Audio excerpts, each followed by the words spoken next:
Hi, my name is Deborah Pryor. I'm the Co-Chief Executive Officer at Extra Special Parents, which is a licensed child placement agency located here in Richmond, Virginia. We provide services to children and families across Virginia, including Shenandoah Valley and Northern Virginia. Occasionally, some of our foster parents express an interest in telling their stories to help encourage others to foster and help the children in Virginia who are in the foster care system. If you'd like to learn more, please visit fosterva.org, where we have a vast series of blogs and more stories from the world of fostering. I'm so very excited to have the opportunity to interview some of our parents and share their stories with you. It is my hope that the following video will help inform you about what being a foster parent is like and possibly inspire you to explore how you can also help the many children in Virginia's foster care system. Please enjoy this interview with one of our very own extra special parents. Thank you.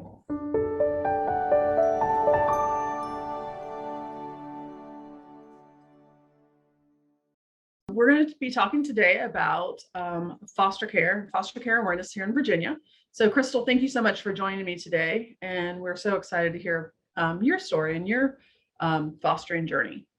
What led you guys to becoming a foster parent? Well, Deborah, it's been a little while, but we were not doing anything towards foster care. And my husband was working with a woman, and she actually left her job at the state and became a full-time foster parent. And once we started getting very close with her, she kind of adopted my family. She's been a grandmother to my children. And she was watching how we were raising our boys. And she was like, and just how we are in the community with sports. And she said, have you guys ever thought about doing foster care? And I was like, no, we're busy. Like, what do you mean? She was like, no, you would be great. And I said, okay, well, and she said, well, maybe you could just do weekends. You could do respite and help the full-time foster parents out. And I was like, oh, that would be great. We could just be a support on the weekends, if they want to go on vacation. And so that kind of fit our lifestyle at the time. I was in school for my nursing. And so we started doing respite, and that's how it started. That's great. Are you still in contact with that person today? Very much so. She is our mama. She is nanny to my kids and to my foster kids. She is very much a part of our family. Awesome. That's a great story. And we hear so much of how having the support helps foster parents across the board, not only for yourselves, but for the children that you bring into your home. Absolutely. What is the difference between what you thought about fostering and the reality of fostering? I thought foster care was, well, on the weekends, being a respite foster parent, it literally was, have fun on the weekends, feed them, bathe them, and then on Sunday they left. I was like, okay, fostering is just taking care of kids like you do your own kids. And then, which it still is, but then there's the other side of it, depending on the placements that you get, that changes how simple you may have thought it was going to be when you get into why they come into foster care, the trauma, the abuse, the neglect, just ignorance. Sometimes the bios just don't know any better. And so that was the biggest difference of just having two kids dropped off. And it's like, okay, so we'll just take care of them until their families get themselves together. Not a problem. And then there's all the other stuff that is in this one little child that you didn't anticipate until it comes right in your face. And you're like, oh, you don't know how to eat. You're almost 3. Okay. And so then your mind starts going and you're thinking, okay, this is definitely outside of what you may think fostering is, but it's really the most intense care I would say that I've ever had to give a child. And so that's the difference in fostering. Okay. Can you describe the impact fostering has had on you and your family's life? Well, I can tell you there's a lot of great things that have come to my family by doing foster care. I think the biggest thing I saw was to see my boys' heart. when we left doing respite and started to we got our first placement call, which again, I was in school full time. The boys were in school, we had no little people in the house, and it was like, listen, I got a placement, and it was a boy and a girl, and they had to be in separate rooms, which meant one of my sons was going to have to give up his room and they were going to have to share. And so I was like, well, hold on a minute, let me talk it over with the boys. And my son looked at me and he said, what kind of person would I be if I said, I'm about to get emotional, if I said that they couldn't have my room if they needed somewhere to go? And at that point, I was like, good job, Chris. It was like, okay. And so the kids came right away. My boys and my husband are very much involved. My older children, when they come in town, they're all in. It's a family thing. So I think it showed the children, our children at the time, they're teenagers now. It's not always about us, mm-hmm. which we've always been a give back to somebody else, whether it's just paying for something. We like to be anonymous too. We're not. And so that's always been our move, but to bring it into the home, it was up close and personal. And it showed our boys too, and our older children, you may think you have it bad, or you may think, because you had to have cold cut sandwiches for lunch, that day you really didn't want it. It really changed the dynamics of the way they thought, their expectations on what they felt they needed. Mm-hmm. I will also say that you have to finding a balance. That is also one of the things that probably could be a con if you don't catch it in time, because you're going to give of yourself. That This is the give back. This is giving of yourself and watching the reward as it develops in the children. And so, because I'm such a giver, I sometimes don't know until I've already done it when I've stretched myself, mm-hmm. because I want to do such a great job, and with everybody. So there's a lot of things I think to consider, and it depends on each family. So Chrystal, you mentioned your children, and I'm so appreciative that your son actually did a video for us that we'll kind of be showing through this, because he has some words of wisdom and the impact that it's had on him personally as he's kind of joined this journey with you. And so I'm so excited that we'll be able to have him join us for his video, because he's away at college currently. Yeah. So, and where does he go? He's at the United States Naval Academy. That's wonderful. Yeah, we're very proud of him. Yes, that's fantastic. I'm sure he is working very hard. He is. He is. He is. So we've talked about, how many placements have you had, Chrystal? I've actually only had 3 placements, and we did respite for a lot of children, different ages, from babies to teenagers. Mm-hmm. So we got the experience there before we even got a placement, which mm-hmm. was important to us to get our feet wet, and actually meet the children coming into care so we could see for ourselves. So mm-hmm. really only 3 places. Our placements last long. So in 6 years, 3 placements, because they love us so much. They stay a long time. Yes. And you do sibling groups, correct? Yeah. It's very important for you to keep siblings together as much as possible. As much as possible, absolutely. Yeah, that's fantastic. Talk to me a little bit about working with the biological parents and how that has been beneficial for the children placed in your home, and what impact that you've seen that have on the ones that have been successful. Well, I will say that it is important to work with the biological families. It is, and I was thinking about this and trying to figure out some of the things that I've learned along the way. And I try not to take it personal, which is easier said than done. Depending on the case in which the children come into care, it could be something easy as, and I say easy, but it's never easy, but maybe they didn't have anywhere to live. And so the kids came into care. There was no abuse. She was really doing the best she could. She just needs to get a leg up. Mhm. Or it could be she was physically abusing them, and the kids are just really in a bad headspace. That is harder, I have found, to not take it personal and to try and forge those relationships. But for me, because I am a reflection of ESP. And so even when I am my most irritated, I am quiet. I press my lips and I allow the professionals to handle what they're supposed to do because my position is the children. And so as long as my position is the children and the children are the most important aspect of what my job is, that's their job. Mhm. And so I leave them to their job.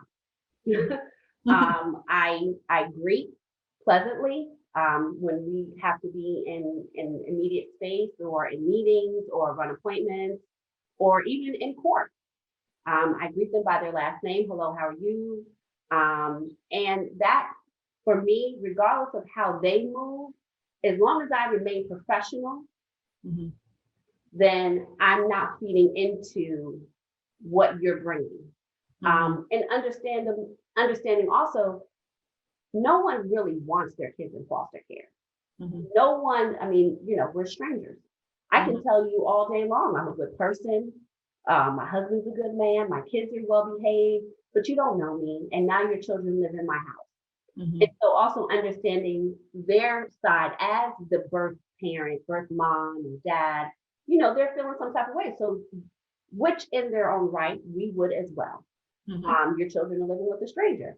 And so all of that, I think if you just, for me, it's just remain professional and remember that it's about the kids. Mhm. And that is your position. Let the caseworkers and social workers and the GAL and the CASA, everybody else, they can deal with the biologicals. That's not our job. Mhm. And so I just leave it at that. Mhm. The positive side of it is when I found myself in that position, I was trying to figure out how to handle myself, and I would just be sitting like, okay, you got this, you're doing a good job. And I did that for 18 months. We had our first placement. And their family did not want to be nice to me. Just calling it what it is. They didn't want to say nice greetings to me when they saw me. And I was like, but I'm just going to maintain my position. After 18 months, the children were placed with their paternal grandmother. And you would not have told me that I would still have a relationship with the children, that they would come to our house. Sometimes we've had the little girl for 3-4 months at a time. They send me Mother's Day texts. Hi, Miss Chrystal, we thank God for you. And I'm like, these are the same people that when the children live with us, they couldn't care where we were at. Mhm. And so I think that because I maintained my professional conduct at all times and never let the comments, I would just leave. Mhm. That allowed, once she calmed down and saw, we're good people. We Mhm. have nothing but the best interest of your children at heart. And when Mhm. she finally got to see that, it was like an aha moment. And I mean, I get birthday texts, Christmas, Thanksgiving. And so for us, it paid off. On the other side of that, the children, if you look at how we don't want foster care to be a place that kids were when they leave us and they be like, oh, I was at those people's house. Or I had an auntie one time. I remember I was at this auntie's house. Foster care doesn't have to be negative. If we work to foster those relationships, then when she left and he left, we're auntie and uncle. When they were with us, it wasn't a bad time that they were in the system. They were just at auntie and uncle's house for almost 2 years. Mhm. And the fact that we still get to see them, and so that relationship is still there, it was bad for the bio because she didn't have her children, but her children have nothing negative to say about it. Mhm. And so that for us is most important. And that's how we want to move with all of our placements. We want to continue to have a relationship with them as long as, the adoptive families are okay with that, of course, because it's better for the kids. It doesn't have to be another traumatic experience in their life. That's just a blank space. Mhm. And you refer to adoptive because the children you currently have in care right now are adoptive, but you've had children return home to Yeah. biological families. And I think that those are really good points. And I think keeping the kid in the center, and understanding that part is so needed for the kids. Um, when you see them now, it truly is like them just coming to auntie and uncle's house. Oh, absolutely. Absolutely. Actually, it's one of their birthdays today, and I already sent a message early this morning, and she'll call me when she gets out of school. Everybody needs to have, and I say everybody, just whether it's an auntie or grandma, you need to have somewhere else that you go that you get something different. And so when she comes here, she gets something different, you know, and she comes and she knows, okay, I know what the rules are. I know we're going to have fun. And she's excited. And then all of our kids are excited to see them. So it's just an extended family. And I think, you know, one of the sayings that I've picked up along the way, and I saw it at the kids' daycare, is called, they say, creating circular community.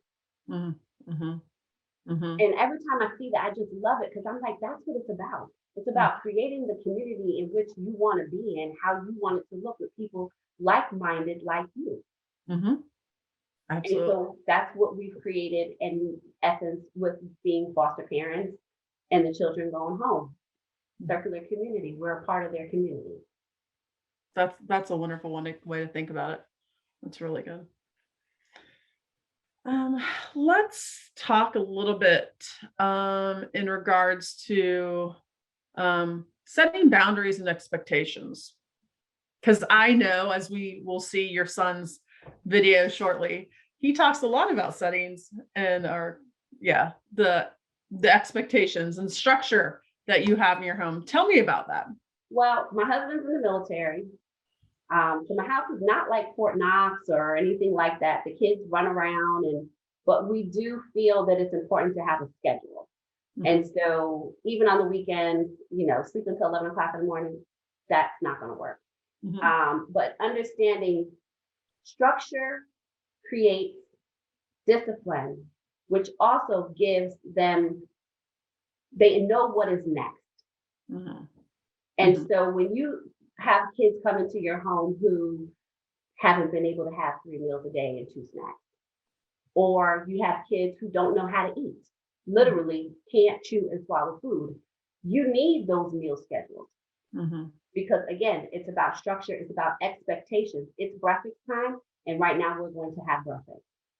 It's bath time, and this is what everybody's doing. And so they start to see that this is the norm. And so there's less pushback.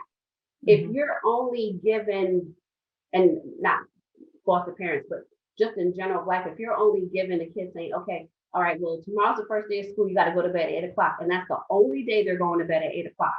The rest of the year, the next time you try to pull that, you're going to get pushback. So if you set the expectation, it causes less behaviors and tantrums, because now they know what is expected. Our son is in a military college. He thrives off of it. My oldest son went into the Army as well.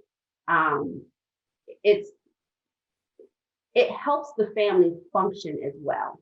You know, everybody's on the same page. And so you were structured like this prior to foster care? Yes.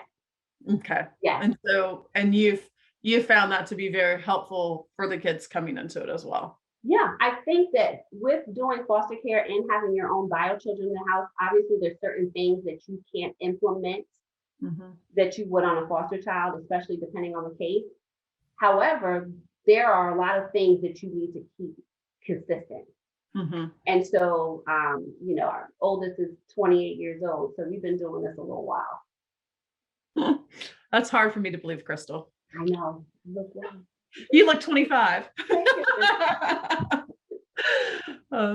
So when you have multiple children in your home, sibling groups, one of the things that you guys do really well is your strength-based approach for each individual. Tell me about how you kind of figure out what those needs are outside of the therapeutic needs that come with Mhm. How do you plan for that, or how do you prepare for that? Well, I think that comes with, I would say probably within the first 90 days. That's kind of like your learning curve. Mhm. So I call it paying attention to the context clues. So I'm watching everything. You just got freedom. And I'm Mm, just paying attention. I'm just trying to see where you are. Okay, what will you do? What do you like to do? Oh, you like to put a lot of things in your mouth. Okay, I have to pay attention to that. Oh, you're fearful of a lot of things. Okay, paying attention to that. And so, between my husband and I and my older boy, we pay attention. We document, which is very huge, to understanding the needs of the child and how to move forward. What you're mhm, going to be able to do and what you're not going to be able to do. The first year we got our placement of three little people. Um, we didn't go on vacation because it was like, okay, there's a lot of things happening. She has some health concerns. We weren't sure what that was going to look like at the beach. mhm, And so then within the year, it just started with a day trip to the beach to mhm, see what that looked like for a couple of hours. So we know how to move forward. So it's all learning. It's mhm, just adjusting and understanding that at times it will be uncomfortable, and at times it will be great. mhm. Okay. You said something that triggered something. Vacations. Yes, So your family go on vacations. yes. You guys take the kiddos with you? Absolutely. Yeah. We love going on vacation, love sitting at the beach. Um, but ultimately for us, it's about exposure. It's Mhm, about taking the kids to do things that they may not get to do if they weren't with you. mhm. If they go back home, at least they'll be able to say, I was at the beach, or I went roller skating, or we went outside and we were flying kites. And my husband's been doing experiments with the kids now. What you do when you COVID. And so just different things to do with them. But yeah, we want to expose them to as many things outside of what their normal environment looks like, Mhm, just to give them great memories. That's what it's about. mhm. And I assume that you guys document that so they have those memories to take with Oh, them. I am the paparazzi. I have Mhm. so many pictures of the kids, so many videos of the kids. And actually, I'm in the process, because this is my first um, older um, child. We usually do younger. So I wanted to make sure that he had a very good book of pictures and videos. And so I've been putting that together for him so that, again, this doesn't have to be a blank space where he was. He has great memories and pictures and birthday parties. So, yes, I am very much into memory. That's awesome. One of the things I want to circle back to is when you talked about kind of that first 90 days. Mhm, One of the things that we talk about in training is connecting before correcting. mhm, Really connecting with the child, having that relationship begin before you're correcting them in a way that could be considered, although normal but consequential. Uh, absolutely. if you have the rule of taking your shoes off in your house and they forget to take their shoes off the second day, they're not getting a consequence for that. You're spending that time. Can you tell me a little bit more about how you connect? And you talked about finding out what they like to do, but what kind of routines do your kids have? Do you do bedtime stories? Do you eat meals together? Tell me a little. Well, typically, I would eat with them. I'm in the kitchen with them, but there's quite a few of them at the table right now, five, six. And so right now, I'm just like, okay, everybody, not talking too much while we're eating. We don't need people gagging. But for bedtime, I say the same prayer with all the children, my children and all and I don't even say foster kids. They're just my kids. Mhm. So I'm a little out of place when I say that. But just all my kids, we say the same prayers with everybody. Bath time, we take the time to make sure that it's a good time, because there's so many things like bath time that you may take for granted. You think, oh, I'm just going to put her in a tub. She may not like the tub. She may not like the water. She may not want to come in the bathroom. And I had her, and Mhm. I didn't know what was going on. And so Did she want to get in the tub? No, I didn't get to bathe her for months. I Mm-hmm. mean, it was like sink bath. Mm-hmm. So there's a lot of things that you have to take into account, especially before correcting. You know, I'm trying to. I think it was. I think the first time I probably put one of them in time out, it had probably been 8, 9 months Mm-hmm. because I was still just trying to learn, Mm-hmm. and also I'm trying to teach you something outside of what you know. So it's hard to discipline when that was never a rule. It was Mm-hmm. never taught. Mm-hmm. And Mm-hmm. so you have an expectation, well, all kids know. No, no, they don't. Mm-hmm. Um, it's different from every household to the next. Mm-hmm. No, and I think you're right. It kind of changes where they are and making sure that they understand and learn and the reasons behind it, and then recognizing the trauma that they bring to you that could hinder, like the bath, which would be uh, kind of normal, that could be affecting that part. And the Definitely. worst thing you'd want to do is re-trigger trauma in a way that's not. And that's ultimately what you don't want to do. And that was one of the things with us. It was just like, okay, we just got to keep reiterating, this is the rules here.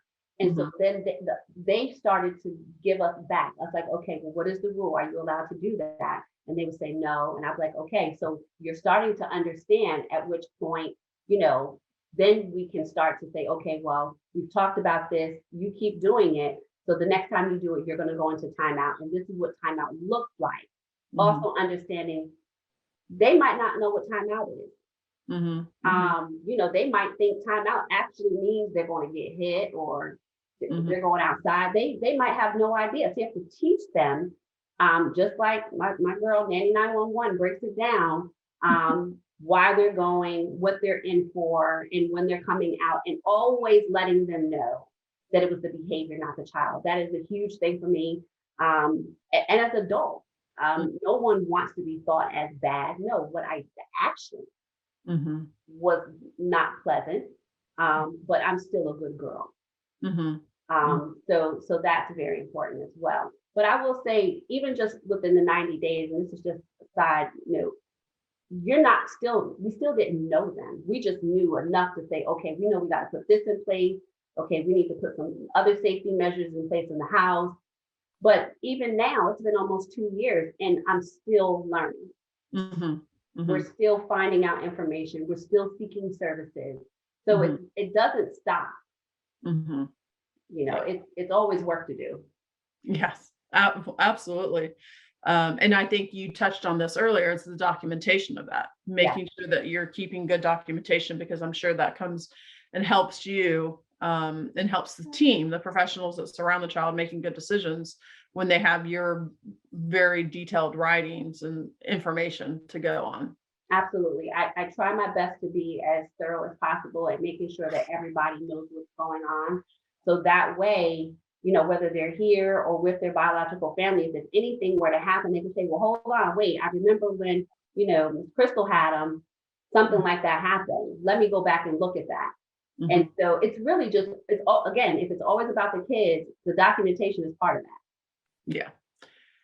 Talk to me about working with a clinical specialist here at Extra Special Parents. Well, how many clinical specialists have I had? I've had quite a few. Mhm. And I've had the best experiences. My first one, um, my first male, he was my first male clinical specialist, and he was my guy. I Mhm. mean, I could call him and vent when I got done being professional with around the biological family. And I would say, I need to vent. And he'd say, okay. And he would let me vent. He was supportive. Anything I didn't know or I was gray on, he made sure I understood it. I have not had any clinical specialist that I didn't feel I was supported by. I'll be honest with you. My lady right now, at one point, especially when COVID hit, she was like my best friend. It was like if I didn't hear from her within like 48 hours, I was like, "Hey, girl, what you doing? Like, you want to talk? You want to talk about the kids?" It's like I had just begun to talk to her so much, even in my call log, it was like her name, like every 3 or 4 calls. And I was like, always available. Mhm. And if it wasn't her, I can reach somebody else.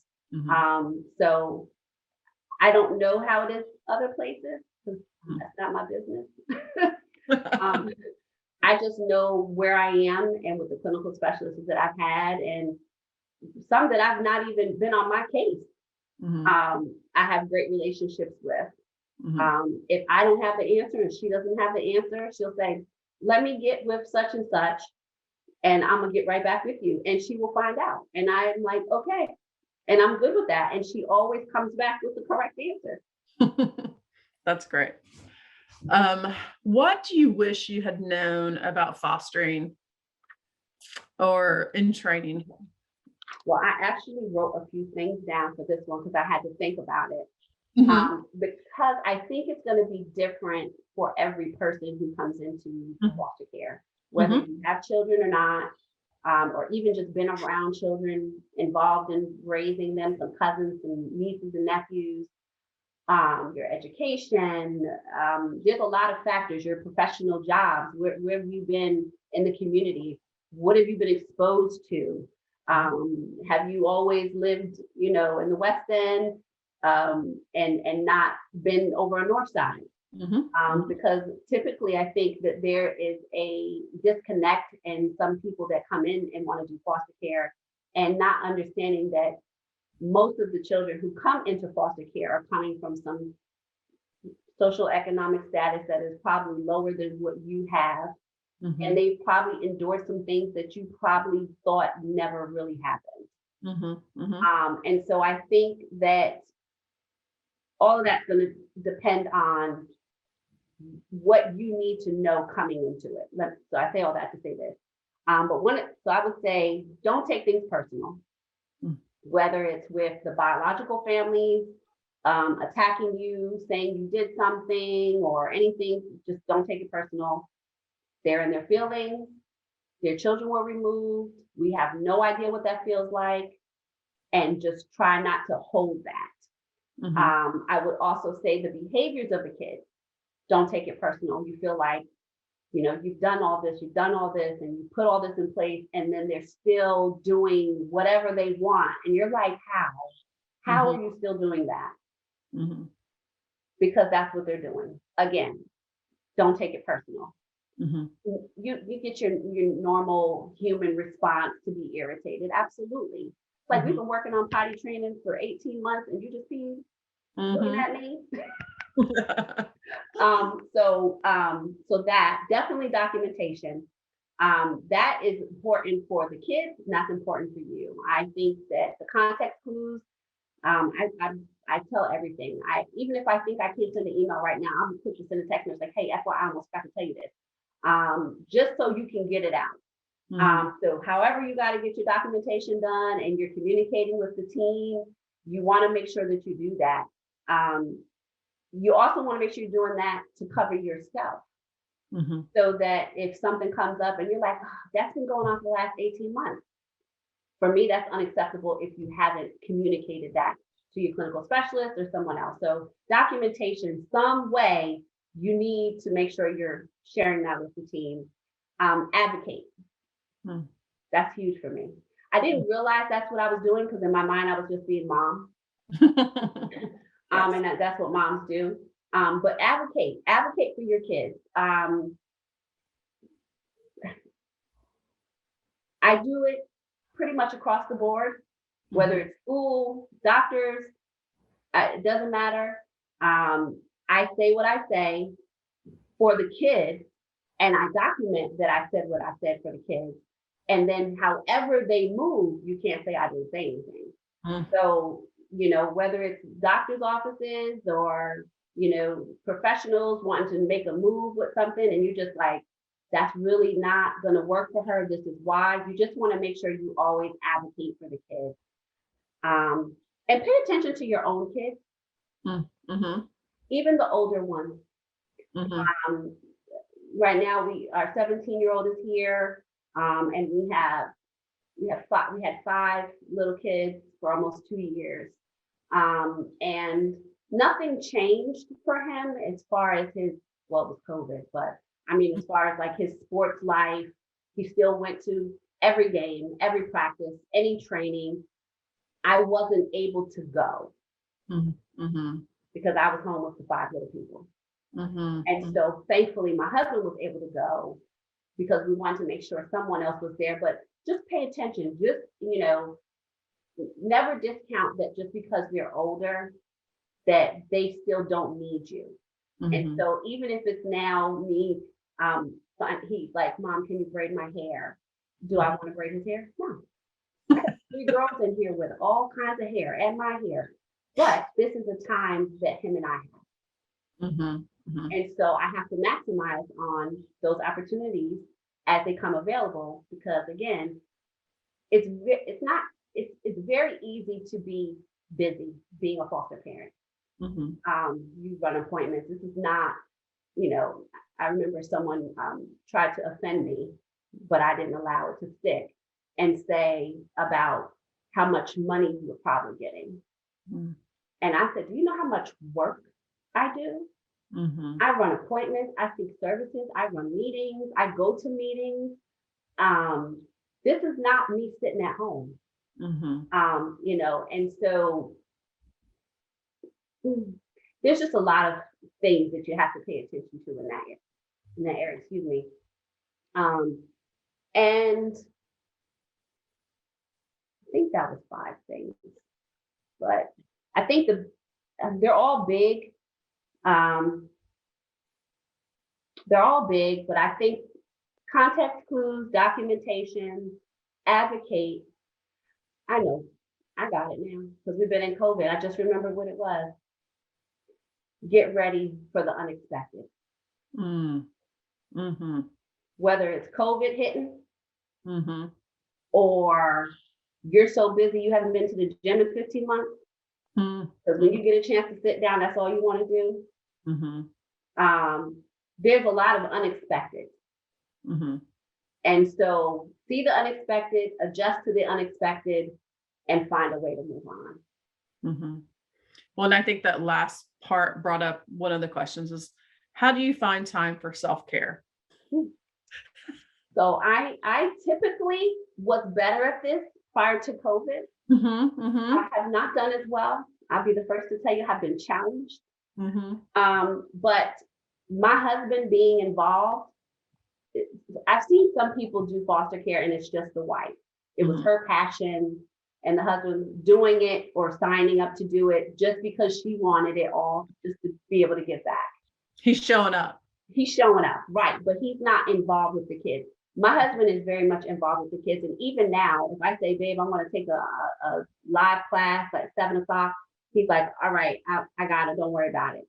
Mm-hmm. So for me, it's having him. But I've also been good about seeking out babysitters who are CPR first aid certified, to offer me supports, because I know what I need to make this move and make this work. It's like a running machine. It's got to have certain things in place to run your house and to fit yourself in. So even if I would have had to have the babysitter come here and say, hey, listen, I'm gonna run over to the Y for about 2 hours. Can you come here and hang out with the kids? So things like that, I think are important if you don't have a spouse, or it is just you doing it. Is finding those things that are going to help you be able to hold to yourself. There is a lot of sacrifice involved, but you don't want to give up.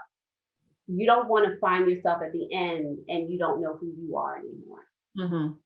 Absolutely. Absolutely. Yeah.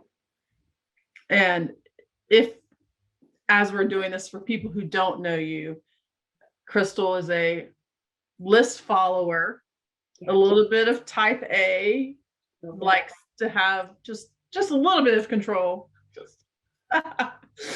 So I appreciate the honesty there, because I think it is, and I know this is kind of it's not outside of foster care, but we're talking about roles of mothers, and we're talking about roles of parents in general, and all the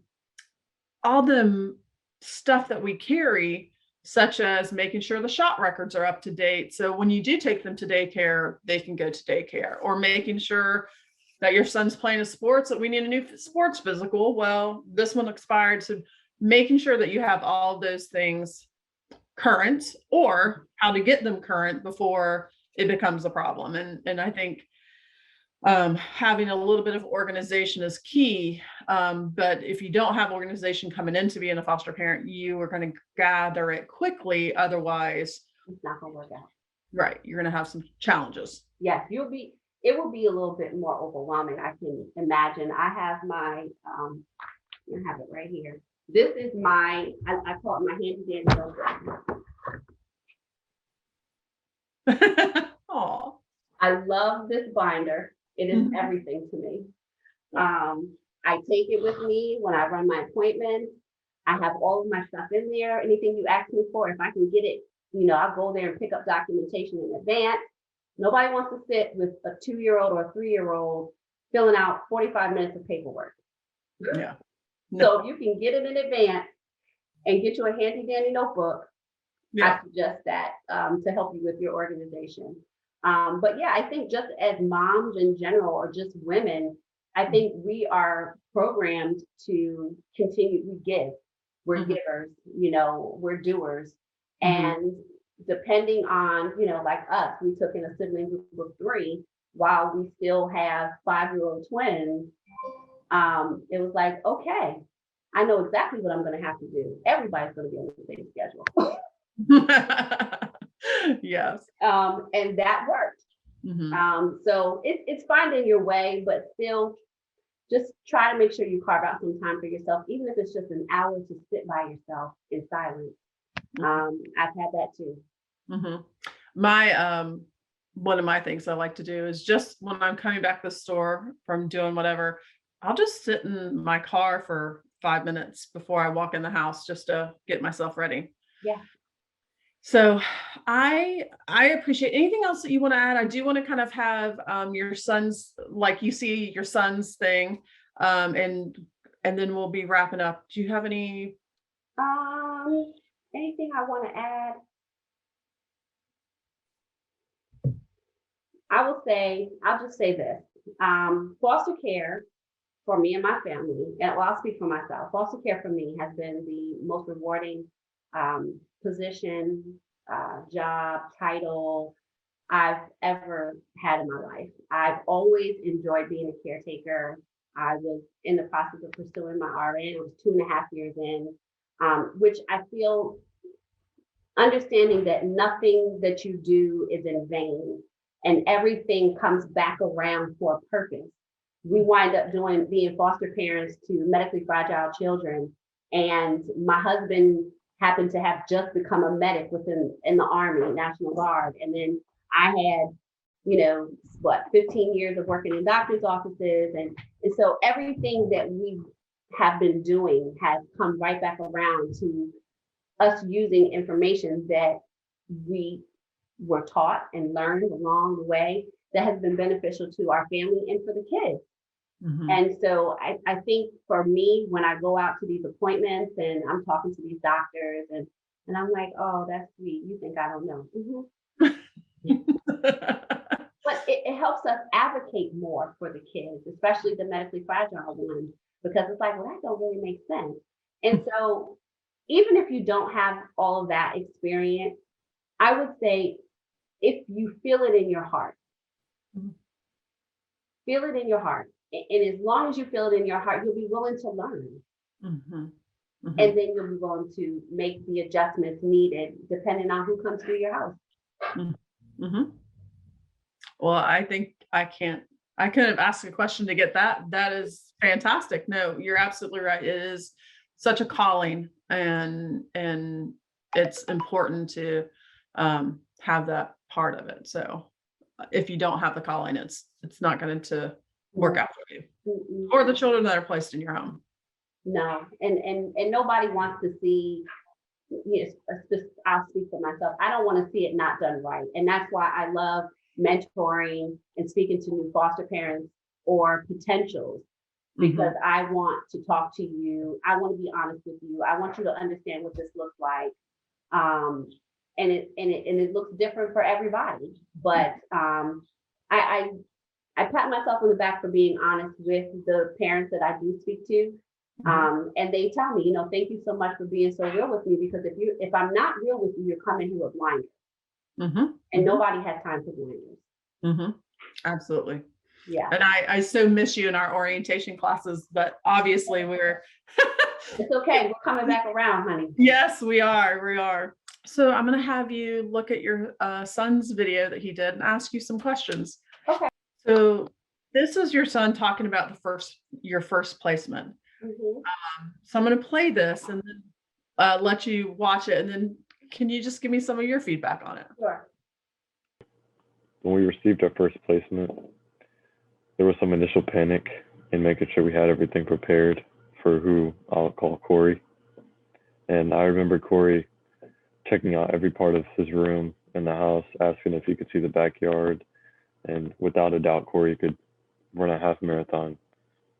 And it was such a blessing that we were able to make accommodations in our home to care for someone else in need, and that Corey was able to have fun playing inside or outside. Tell me about your experience with that. So what's so funny is he actually was he was nonverbal at the time. So he didn't tell us he wanted to see it. He just was making his way to the backyard. And there was some initial like, okay, this is going to be a little bit more. So we found out as time went on that he was nonverbal. He had a NG2 because he didn't know how to eat. He got high calorie formula even through the night through the NG2. And then through some more context clues and some appointments, found out he was actually autistic. And so child-proofing the house, this is a little bit more than just child-proof, because he would do things that we just never thought of. It was like, okay, take everything out the room. And so we definitely had to make some adjustments. But as he said, he was free. He could go anywhere in the house. You know, we kept the bathroom door closed and the kitchen door wasn't accessible to him, but he could go in any of the rooms. He could go outside in the yard. It was fenced in. And so just making sure that while, you know, he was still developing as well, he was only 2. We wanted him to be able to have free reign and teach him certain things as we kept him safe and have fun at the same time. So yeah, that was definitely, it was like, oh, he knows how to do all of that. Okay. Change your plan. Parenting change. So Chrystal, here we're asking, he's talking about what he'd like to say to other children whose parents decided to be foster parents. And one of the things I love that he talks about was that this truly was a family decision and how it impacts everyone. So I'm going to let you watch this clip and then love to get some feedback from you. Okay. Something I would say to other bio kids that have foster siblings is to take this as an opportunity to learn about how your position can help someone else in need.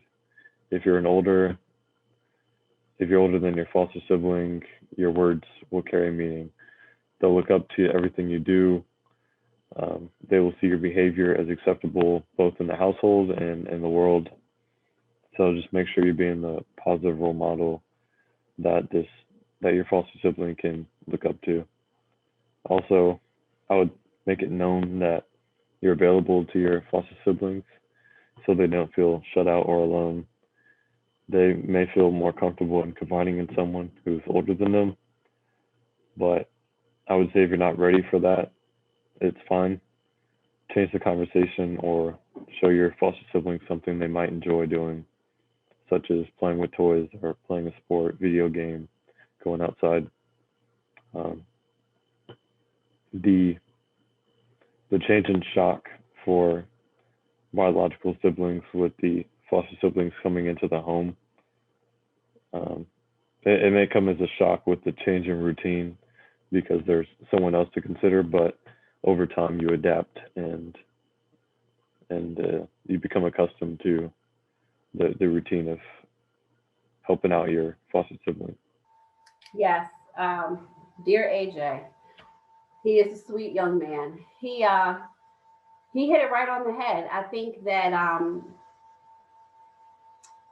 understanding that, you know, as an adult, when the children come into the home and you're saying, oh, you know, I'm here for you, you can talk to me, you know, but even just having a big brother or big sister around, it kind of will, for me, what I saw with the kids is it kind of makes them more comfortable, I would say, to kind of hang around AJ and Cam and, shoot basketball outside or play in the Wii or something like that, where, they're not on the same level, but it's a big brother or a big sister. And so I think that kind of helps the dynamics of the kids adjusting as well.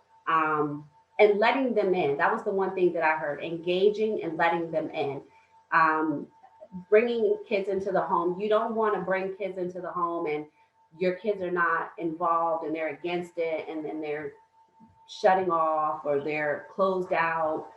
So I think understanding that it's about engaging, it's about letting them in, it's about understanding that the whole family has to encompass around these kids and allow them to feel to be a part of the family unit while they're here.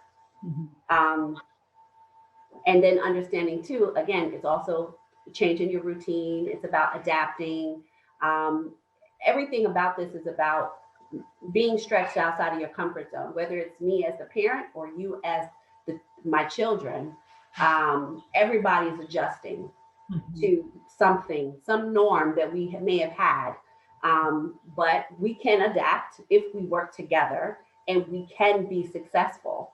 There was times when the boys were younger, we first started and we were taking our first two little people who had an NG tube to football games. And I'm out there with pumping formula in him and yelling, "Go Cam," running down the field.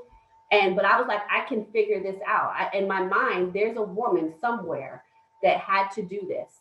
And so how did she do it? And then I was like, okay, she probably just made sure she had her bag. She made sure she had snacks. She made sure, and that way we're still, as a family, we're all going to support the boys with their sports and we're exposing the kids to it. So it's a double positive. Well, Chrystal, thank you so much. I am so appreciative of the work that you guys do, the things you teach me through this journey. And we call you an ambassador to ESP because you truly are. You are a family that I refer a lot of my parents to, who are thinking about it or who are in it and have the, do you pass the Chrystal Sturdivant test that you may or may not know is official? Because I'm like, did you talk to Chrystal about this? Has this parents talked to her? Because really, I've met a lot of people in my journey, and I feel that you really embody what it means to be a parent to children who are in foster care. And I appreciate it. That is such an important role. And more that we can raise awareness of what is needed, how it impacts your family, but also impacts the community. And I love the circle of community. That's not, what did you call it again? Creating circular community. Creating circular communities. That is just amazing. And I really think that highlights so much of what you do. And I'm so appreciative of you and your family to doing that. Thank you so much. I don't take it lightly that we are able to do this. This is something that it takes a lot of work. But the benefit, I mean, I had one worker say to me that one of the babies was using her manners. And she was like, "I love her manners." And I was like, we may have a lot of things that we deal with, but we use our manners. Because again, there's always time to learn while we're molding and exposing the kids to new and great things. And so as long as you move in love, I feel like there's nothing wrong can happen. Yeah, absolutely. Well, I can't wait until we're after COVID so that I can give you a big hug, because I do miss you. Most definitely, and hopefully we'll be able to have a cookout or something soon as we can get our lives back, because I definitely miss my ESP family and being around all of the other parents and seeing the kids. It's just a really great time for us every time we get to do it. So, but thank you, Deborah, for everything, all of your support. I appreciate you. Like I said, EFT, I don't know nothing else. So me and my clinical specialist are like best friends. Well, thank you.